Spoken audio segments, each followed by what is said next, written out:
The Genesis GV60 comes equipped with heated and cooled ventilated seats for the front occupants, which help provide a balance of comfort and efficiency. First, ensure that the vehicle is turned on with the ignition in the ready state. The front seat warmers can be adjusted by pressing the corresponding seat warmer switch in the center console. Press the button repeatedly to cycle between high, medium, low, and off. Front ventilated seat cooling can be adjusted by pressing the corresponding seat cooling switch in the center console. Press the button repeatedly to cycle fan speeds between high, medium, low, and off. The heated and cooled, ventilated front seats can aid in maximizing driving range by reducing energy consumption and the need for overall air conditioning.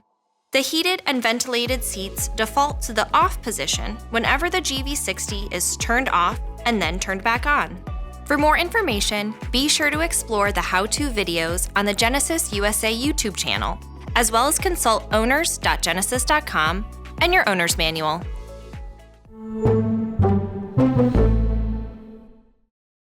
Thanks for watching. Subscribe to the Genesis USA YouTube channel for more great videos and visit genesis.com for more info.